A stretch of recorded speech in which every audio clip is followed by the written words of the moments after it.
ਇੱਕ ਬਹੁਤ ਹੀ ਇਮਾਨਦਾਰ ਅਤੇ ਸੱਚੀ ਸੁੱਚੀ ਸ਼ਖਸੀਅਤ ਦੇ ਮਾਲਿਕ ਸ਼੍ਰੀ ਸੁਭਾਸ਼ ਚੰਦਰ ਗੋਇਲ ਪਿਛਲੇ ਦਿਨੀ ਆਪਣੇ ਸਵਾਸਾਂ ਦੀ ਪੂੰਜੀ ਨੂੰ ਖਰਚਦੇ ਹੋਏ ਪਰਮਾਤਮਾ ਦੇ ਚਰਨਾਂ ਵਿੱਚ ਜਾ ਬਿਰਾਜੇ। ਉਹਨਾਂ ਦੀ ਯਾਦ ਵਿੱਚ ਇੱਕ ਧਾਰਮਿਕ ਸਮਾਗਮ ਦਾ ਆਯੋਜਨ ਉਹਨਾਂ ਦੇ ਸਮੂਹ ਪਰਿਵਾਰ ਵੱਲੋਂ, ਜਿਨ੍ਹਾਂ ਵਿੱਚ ਮਿਸਿਸ ਵੀਨਾ ਗੋਇਲ, ਸ਼ੈਲੀ ਅਗਰਵਾਲ, ਸ਼ਾਂਤਨੂ ਅਗਰਵਾਲ, ਅਨਮੋਲ ਗੋਇਲ, ਨੇਹਾ ਗੋਇਲ, ਓਮਾ ਗੋਇਲ ਅਤੇ ਉਹਨਾਂ ਦੇ ਸਮੂਹ ਪਰਿਵਾਰ ਵੱਲੋਂ ਕਾਲੀ ਮਾਤਾ ਮੰਦਿਰ ਨਜ਼ਦੀਕ ਬੱਸ ਸਟੈਂਡ ਮਲੇਰਕੋਟਲਾ ਵਿਖੇ ਕਰਵਾਇਆ ਗਿਆ, ਜਿਸ ਵਿੱਚ ਦਿਵਯ ਜੋਤੀ ਜਾਗਰਤੀ ਸੰਸਥਾਨ ਤੋਂ ਪਹੁੰਚੀਆਂ ਹੋਈਆਂ ਸਾਧਵੀਆਂ ਦੁਆਰਾ ਆਪਣੇ ਕਥਾ ਅਤੇ ਕੀਰਤਨ ਦੁਆਰਾ ਸੰਗਤਾਂ ਨੂੰ ਪਰਮਾਤਮਾ ਦੇ ਚਰਨਾਂ ਨਾਲ ਜੋੜਿਆ।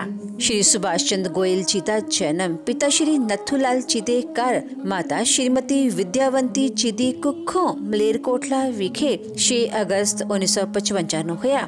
ਆਪ ਜੀ ਬਚਪਨ ਤੋਂ ਹੀ ਬਹੁਤ ਹੀ ਸੁਘੜ, ਸਿਆਣੇ ਅਤੇ ਹੋਣਹਾਰ ਪ੍ਰਤਿਭਾ ਦੇ ਮਾਲਿਕ ਸਨ। ਆਪ ਜੀ ਨੇ BA ਤੱਕ ਦੀ ਐਜੂਕੇਸ਼ਨ ਹਾਸਿਲ ਕੀਤੀ। ਉਪਰੰਤ ਆਪ ਜੀ ਨੇ ਆਪਣਾ ਪੈਟਰੋਲ ਪੰਪ ਲਗਾਇਆ।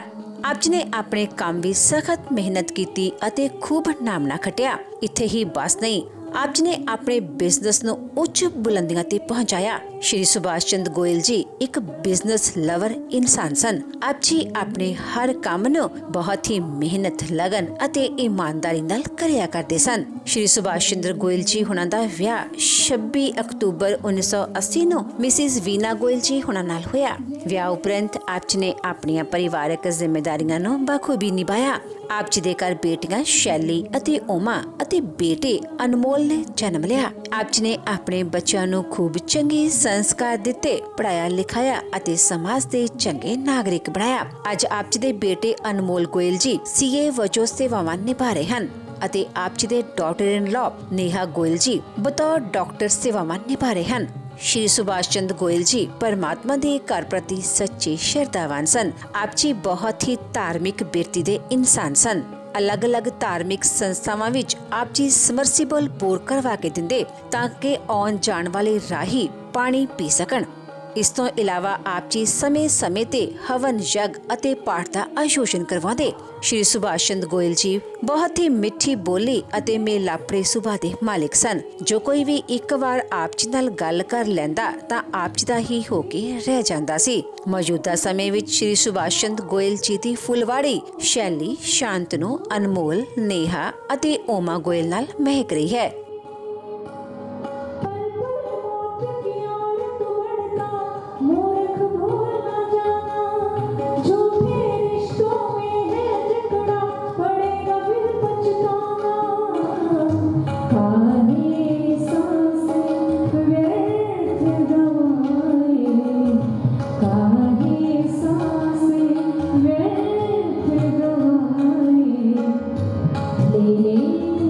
उसका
मिट्टी का है और मिट्टी में ही मिल जाना है।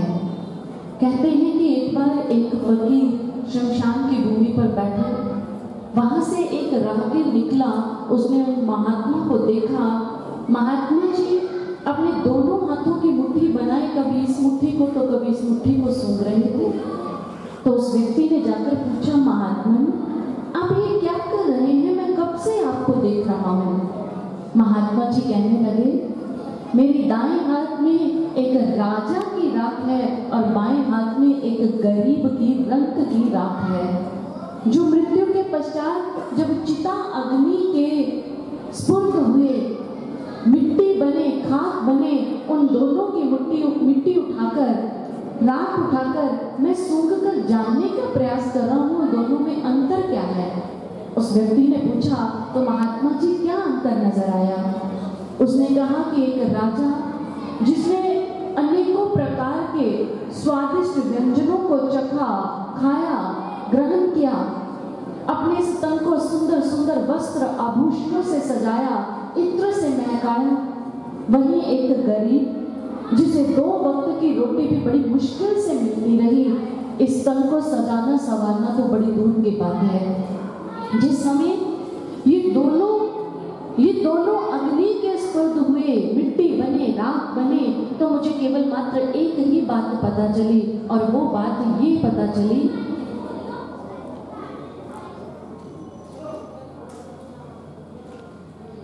बाहर 9463 नंबर गाड़ी एक पार्क की हुई है, वो रास्ते में है। कृपया जिसकी भी है जाकर उसे पार्किंग में लगा ले। 9463 कृपया नोट कर लीजिए और उसे वहां से हटा लीजिए।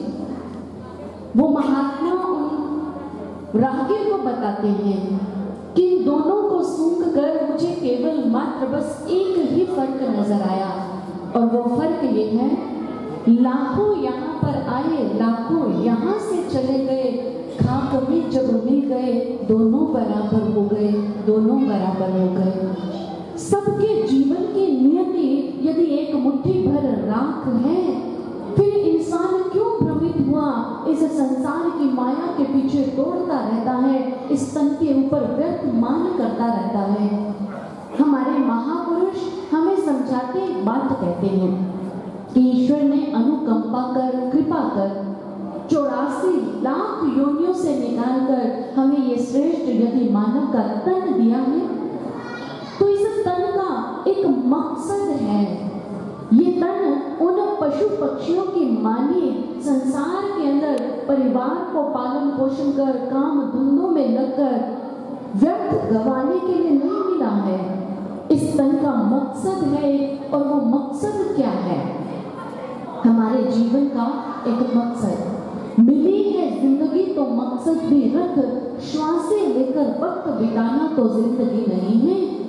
जिंदगी इसका नाम नहीं है कि श्वास आ रही है, जा रही है, आ रही है, जा रही है, इसी को जीवन नहीं कहते। जीवन सोई सराहिए जो भक्ति भाव में जाए, सो जीवन किस काम का जामे प्रभु विसराए। जिस जीवन में हमने ईश्वर को ही भुला दिया, वो जीवन कहलाने के योग्य नहीं, वो इंसान कहलाने के योग्य नहीं, वो पशु के समान ही जीवन को जीता है। एक बार एक जिज्ञासु ने महर्षि रमन से आकर पूछा, हमारे जीवन की सार्थकता किसमें है, हमारा जीवन सफल कैसे हो? तो महर्षि रमन ने कहा, आपके प्रश्न का उत्तर मैं आपको दूंगा, लेकिन उससे पहले मेरा एक छोटा सा काम कीजिए। जाइए, जो लंगर खाने के लिए पत्तले बनाए हैं, उन पत्तलों को उठाकर उसे कूड़ेदान में फेंकाइए। उस व्यक्ति ने बड़े आश्चर्य से देखा, कहने लगा कि महर्षि कैसी बात कर रहे हैं, ये तो उचित न होगा। महर्षि ने कहा, क्यों? क्योंकि तुम जानते हो इन पत्तलों को कूड़ेदान में उठाकर फेंक देना बिना प्रयोग किए गलत है, क्योंकि इसके पीछे बड़ी मेहनत लगी है। पहले पत्तों को तोड़कर लाया गया, फिर उसे छांटा गया, छांट करके जो अच्छे थे उन्हें धोया गया, सुखाया गया, फिर सीकें इकट्ठी की गई। उन सीकों के माध्यम से पत्तों को जोड़कर बड़े लंबे प्रोसीजर के बाद ये पत्तलें तैयार हुई। और यदि इन पत्तलों में भोजन को ग्रहण किए बिना हम इसे फेंक देंगे तो सारी मेहनत व्यर्थ चली जाएगी। महर्षि रमन ने कहा, यही आपके जीवन का, आपके प्रश्न का उत्तर है। इस तन की सार्थकता किसमें है? ईश्वर ने भी बड़ी मेहनत कर, बड़ी कृपा कर हमें 84 लाख योनियों से निकाल कर ये सुंदर सामर्थ्यवान, ये सुंदर शरीर, ये तन दिया। और इस तन का एक मकसद है। यदि हम अपने जीवन के उस मकसद को पूरा किए बिना, यदि हम इस तन का त्याग कर देते हैं, जीवन को जीकर चले जाते हैं, तो इसमें जीवन की सार्थकता नहीं है। जीवन तब सार्थक है यदि हम इस जीवन के लक्ष्य को, ईश्वर को, उस परमात्मा को प्राप्त कर लें। बड़े भाग मानुष तन पावा, सुर दुर्लभ सब ग्रंथन गावा, साधन धाम मोक्ष कर द्वारा, पाए न जाए प्रलोक सवन। देवी देवताओं को भी दुर्लभ है ये मानव तन, क्योंकि इसी तन को पाकर हम अपने इस लोक को भी संवार सकते हैं और प्रलोक को भी। प्रभु को भजन करके मनवा, प्रभु को भजन करके श्वासों का ना कोई भरोसा, श्वासों का ना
प्रभु नाम से बढ़ के जग में दूजा कोई ना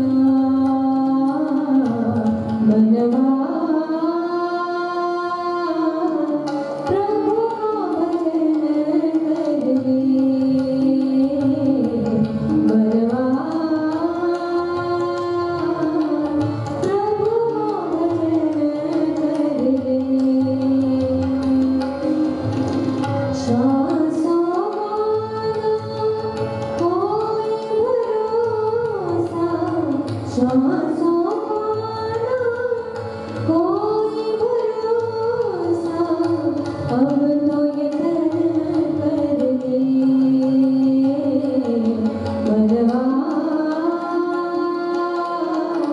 प्रभु का भजन कर ले मनवा प्रभु का भजन कर ले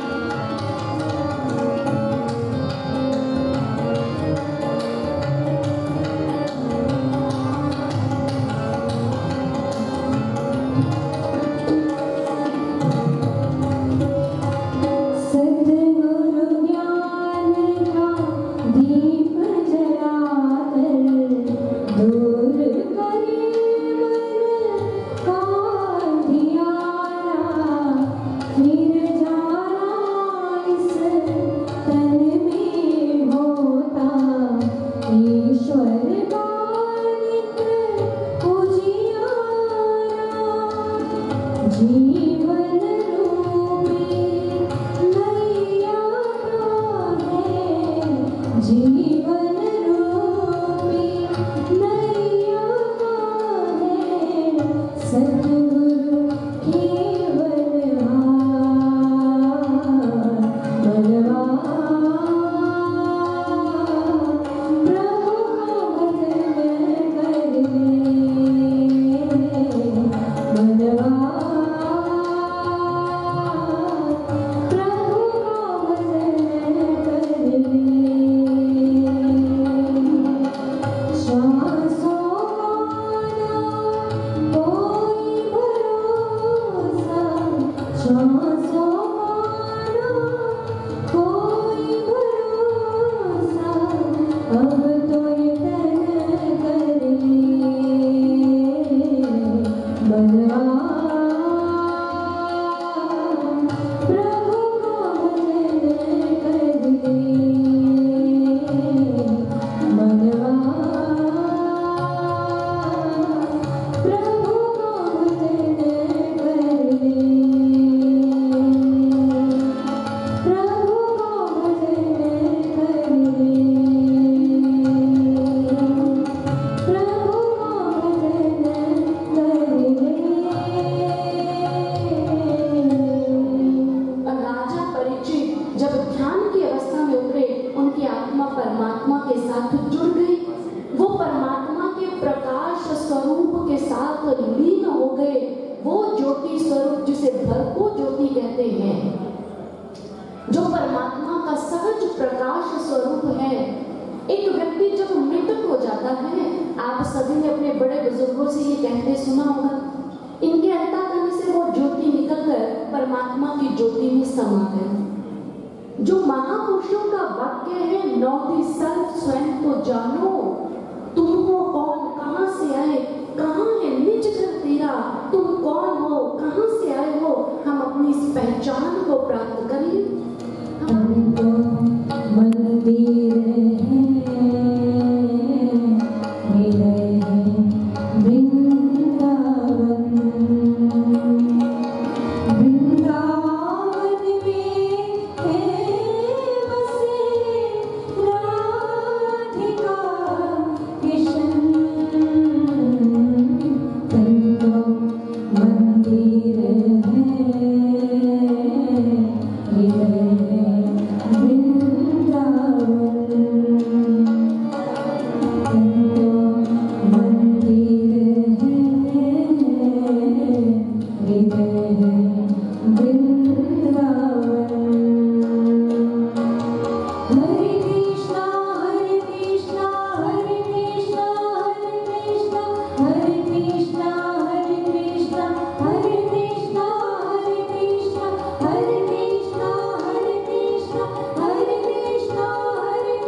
जीवन को सार्थक करें। बहुत सुंदर हमारे महापुरुषों का फरमान है, किस संग कीजिए मित्रता सब जग चरणहार, निश्चय केवल है प्रभु सबसे करे प्यार। धन यौवन क्यों जाएगा जीवित उड़ंत कपूर, नारायण गोविंद भज क्यों जाते जग दूर। इस संसार के धूल को क्यों चाटना, जब वो परम सत्ता परमात्मा ईश्वर को पाने के लिए हमें ये सुंदर मानव का तन मिला है। संत श्री आशुतोष महाराज जी कहते हैं कि ये जो मृत्यु हम सबके जीवन की वास्तविकता अटल सत्य है, कड़वी सच्चाई। इसे स्वीकारने से पहले क्यों ना हम अपने इस जीवन को सुंदर व दिव्य बनाने के लिए हम प्रयासरत हो जाएं। इस संसार के अंदर जिस समय एक व्यक्ति जन्म लेकर के आता है, कैसा चेहरा लेकर, रंग रूप आकृति लेकर आना है संसार में, ये व्यक्ति के वश में नहीं होता, ये परमात्मा के बस में है। लेकिन जब इस संसार से हम जाते हैं, कैसे किरदार के साथ, कैसे चरित्र के साथ, कैसे ये हम पर निर्भर करता है। इसलिए ऐसा यत्न, ऐसा प्रयत्न करें कि हमारी ये जो जीवन की कहानी है ना, 2.5 किलो की हस्ती तेरी 2.5 किलो ही रह जाएगी। जब एक बच्चा संसार में जन्म लेकर आता है तो वो 2 या 2.5 किलो का होता है, और जब मृतक हो जाता है, हम उसकी अस्थियां चुन करके लाते हैं, तब भी वजन 2 या 2.5 किलो होता है। हमारी वास्तविकता यही है, लेकिन जन्म से लेकर, माँ के गर्भ से लेकर शमशान की भूमि तक, ये 2.5 किलो की जो हमारी हस्ती रही, जन्म से लेकर मृत्यु तक, उसके बीच की ये जो कहानी है, उस कहानी को हम कैसे जीते हैं, हम उस कहानी के सार को जीते तो ये दुनिया के अंदर हम सदा सदा के लिए स्मरणीय बन जाते हैं, वंदनीय बन जाते हैं। श्री आशुतोष महाराज जी कहते हैं, मानव का जीवन सूर्य की तरह है। सूर्य जब उदय होता है, छिपता है, दोनों समय लाल, उसकी सुंदरता, उसकी लालिमा देखने योग्य होती है, क्योंकि वो एक लक्ष्य लेकर आता है और उसे सारे संसार में रोशनी देकर उसे पूरा कर इस संसार से शाम के समय खुशी प्रसन्नता के साथ छिप जाता है। हमारे जीवन का मकसद भी ईश्वर को पाना है, अपने इसी तन रूपी मंदिर में। यदि उसे प्राप्त करके जाते हैं तो जाते दुख के ऊपर दुख के, चिंता के, पश्चाताप के चिन्ह नहीं होते, गलानी नहीं होती। हम एक परमानंद की अवस्था में इस संसार से कूच करते हैं। ये जो घड़ियां हैं, ये शोक सभा नहीं है। श्री आशुतोष महाराज जी कहते हैं, ये वास्तव में एक प्रेरणा सभा है, जिससे हम प्रेरणा लेकर के जाएं, अपने जीवन के अंदर ईश्वर की भक्ति की पूंजी को एकत्रित करें। ये विचार अनमोल हैं, जो हमें दिवंगत आत्मा सुभाष चंद्र गोयल जी अपने इन अंतिम पलों में सिखाकर जा रहे हैं। हम उसे सीख करके जाए, तभी उनको दी गई ये श्रद्धांजलि हमारी सार्थक है। आइए अंत में दिवंगत आत्मा की शांति के लिए हम सभी मिलकर के शांति पाठ करते हैं। परमात्मा के आगे प्रार्थना कि ईश्वर दिवंगत आत्मा को अपने श्री चरणों में स्थान दे। आइए सभी मिलकर, सबसे अनुरोध है, हाथ जोड़कर, आंखें बंद कर हम सभी मिलकर 2 पल के लिए शांति पाठ का उच्चारण करेंगे।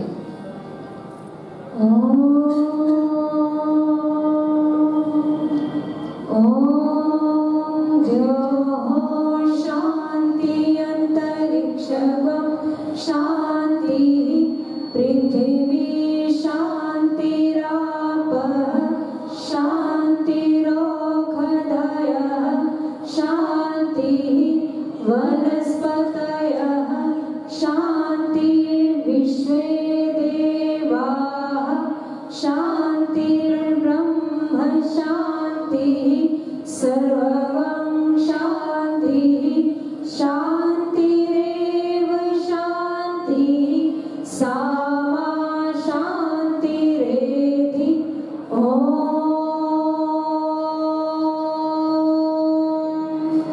शांतिः शांतिः शांतिः।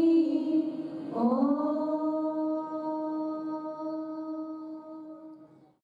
व्यासगद्दी पर विराजमान परम पूज्य पंडित जी महाराज, दिव्य ज्योति जागृति संस्थान से आई हुई वंदनीय बहनें, हाल में विराजमान वंदनीय मातृशक्ति,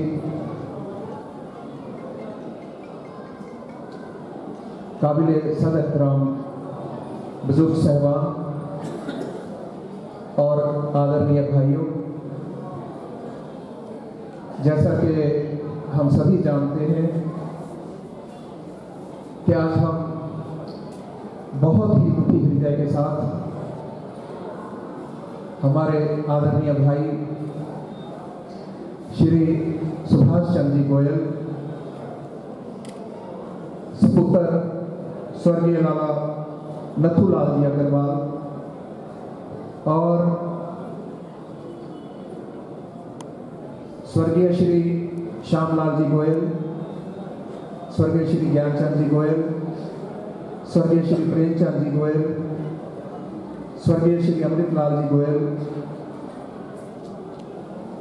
और स्वर्गीय श्री दीवान चंद जी गोयल के भाई।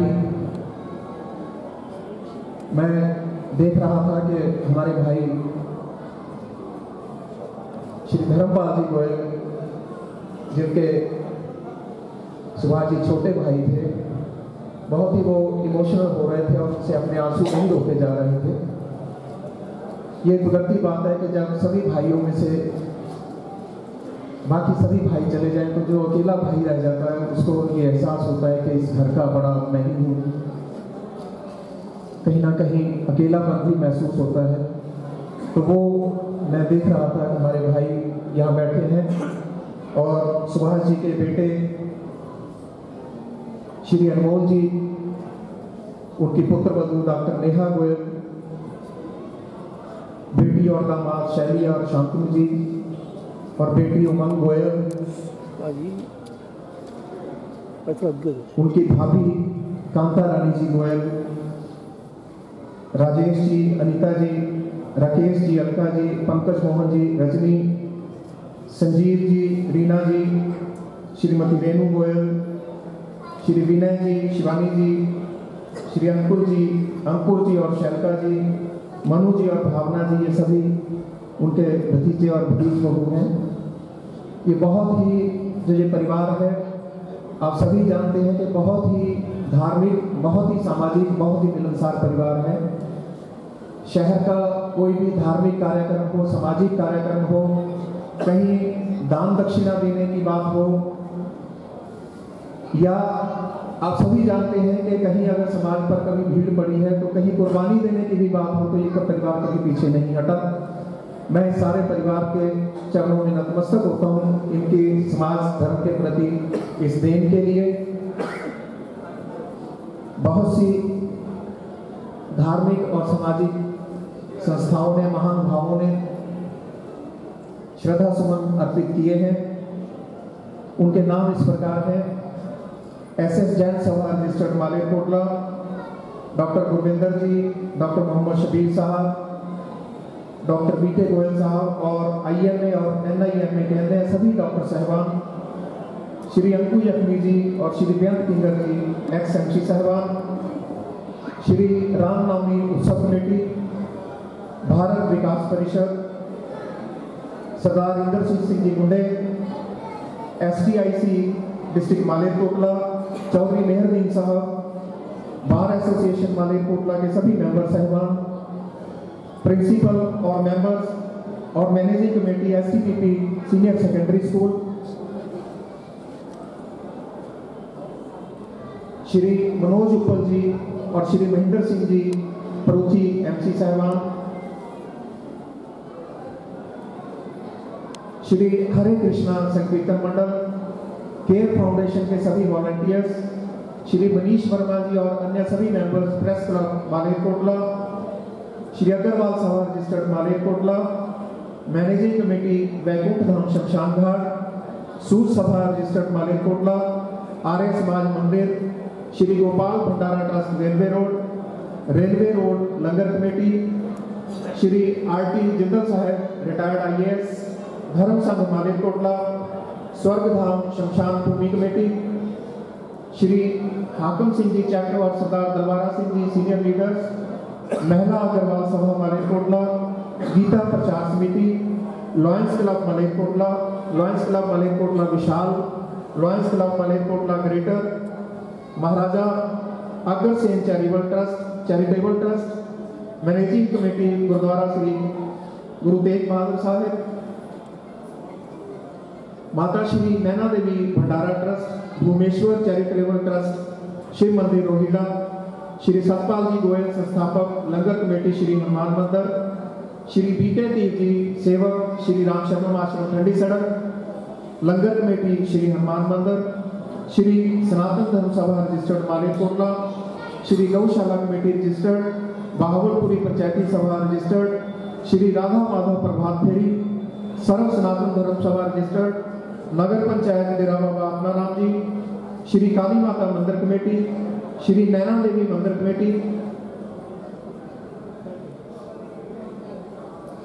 श्री ज्ञान स्थल मंदिर सभा लुधियाना, स्त्री सभा गोपाल भवन मंदिर, श्री अनिल कुमार जी जैन कुटी सती मलेरिया, president and staff KMRD Jain college, the Malerkotla goods transport association, Mandir committee Shri Gopal Bhavan Mandir, सर्व तीर्थमयी गौ सेवा परिवार, ब्रिजवासी ब्राह्मण वेलफेयर सभा, अग्रवाल सभा धर्मकोट, चिलरोल्स मैन्युफैक्चरर्स एसोसिएशन मालेरकोटला पूरी petroleum dealers association.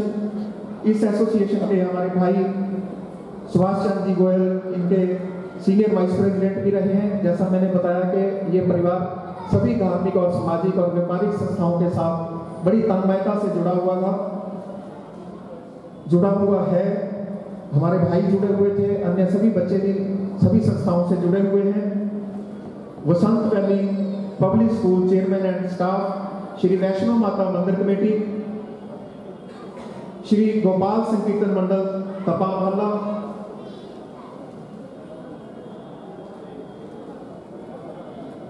Doctor Satish Kapoor ji and family Kapoor homeo hospital, Deol city residence welfare society, doctor Chandrashekhar Sharma ji president Divya Jyotish Manch registered Malerkotla, Sardar Ravinder Singh ji Dhindsa advocate प्रधान जिला बार एसोसिएशन। इन सभी संस्थाओं के सभी महानुभावों के कुछ हो सकता है मेरे से गलती हो गई हो, क्योंकि जब मैं पढ़ रहा था कोई साहबान आए हो मैं उनका नाम ना बोल सकूं।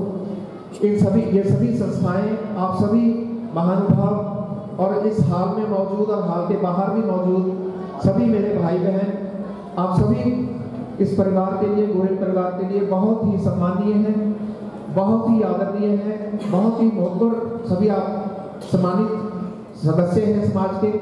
और सारे गोयल समाज परिवार की ओर से इस दुख की घड़ी में शामिल होने के लिए मैं आप सबका बहुत बहुत धन्यवाद करता हूँ। जिन रिश्तेदार और मित्रों ने अभी तक लंगर नहीं लिया, उनसे प्रार्थना है कि जाने से पहले आप सभी चाय का प्रसाद अवश्य लेके जाएंगे और जाने से पहले सभी इससे पहले आरती में शामिल होंगे। परिवार ने अपनी नेक कमाई में से कुछ संस्थाओं के लिए दान राशि निकाली है, उनके नाम इस प्रकार हैं। श्री गौशाला कमेटी, श्री नाथद्वारा मंदिर, श्री शिव मंदिर चौधरी कुटी, श्री वैष्णो माता मंदिर, श्री लंगर कमेटी, श्री सनातन धर्म सभा रजिस्टर्ड, श्री लंगर कमेटी अरुणाय, डेरा बाबा श्री आत्माराम जी, वैकुंठ धाम शमशान भूमि जमालपुरा, श्री अग्रवाल सभा रजिस्टर्ड मालेरकोटला, श्री गोपाल भवन मंदिर और STPP सीनियर सेकेंडरी स्कूल। इन संस्थाओं के कोई भी प्रतिनिधि यहाँ हैं तो जाने से पहले ये राशि अवश्य लेके जाएंगे, अन्यथा ये राशि उनके संस्थाओं तक पहुँचा दी जाएगी। और मेरी विनम्र प्रार्थना है सभी से कि सभी अपने अपने स्थान पर खड़े होकर बड़े ही प्रेम से भगवान श्री की हम आरती करेंगे।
तुम सबके स्वामी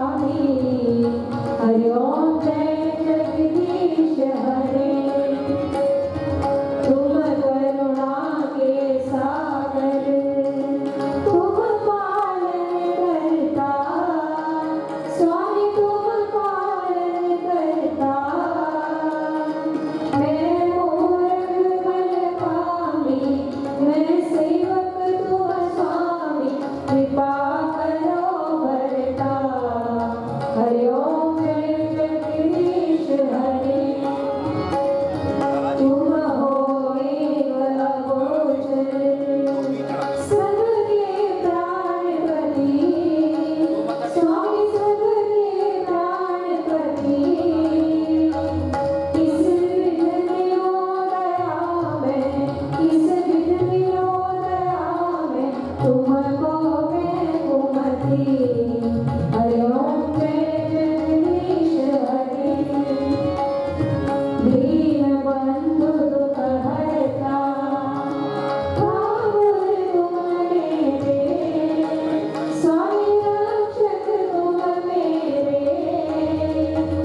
अपने हाथ उठाओ, अपनी शरण लगाओ, द्वार बड़ा है तेरे।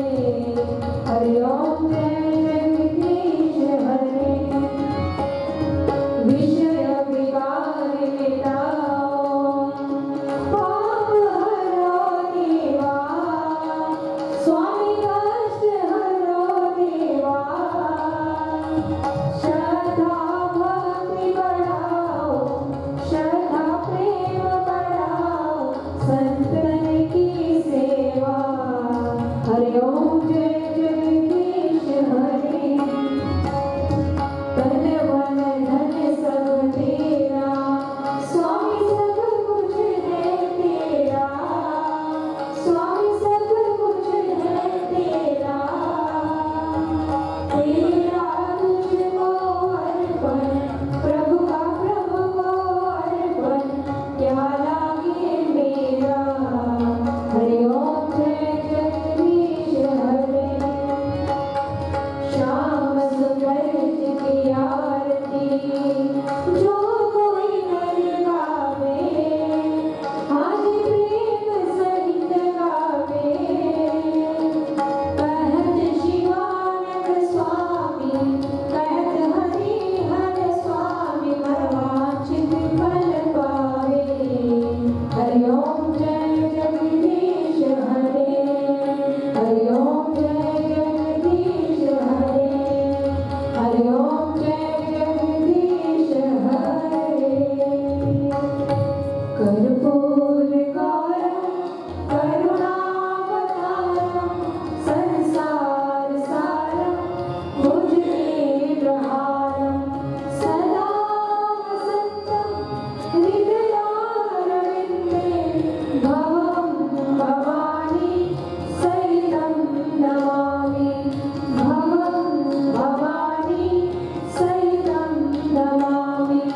त्वमेव माता च पिता त्वमेव, त्वमेव बन्धुश्च सखा त्वमेव, त्वमेव विद्या द्रविणं त्वमेव, त्वमेव सर्वं मम देव देव, त्वमेव सर्वं मम देव देव, त्वमेव सर्वं मम देव देव। बहुत बहुत धन्यवाद आप सभी का कि आप इस दुखी घड़ी में हमारे परिवार के साथ शामिल हुए। जिन रिश्तेदार जिन्होंने अभी तक लंगर नहीं दिया, उनसे करबद्ध प्रार्थना है कि जाने से पहले सभी लंगर प्रसाद अवश्य लेके जाएंगे और आप सभी जाने से पहले चाय का प्रसाद अवश्य लेके जाएंगे। अभी रसम पगड़ी होगी। रिश्तेदारों से प्रार्थना कि जिन्होंने रसम पगड़ी में भाग लेना है वो हाल में ही रुके रहेंगे। जी हाँ, जिन संस्थाओं के लिए दान राशि निकाली गई है वो हमारे भाई पंकज गोड़ी जी के पास वो धनराशि है, लिफाफे हैं। कृपया जाने से पहले वो अवश्य लेंगे। आप सभी का एक बार फिर बहुत बहुत धन्यवाद। ओम शांति शांति।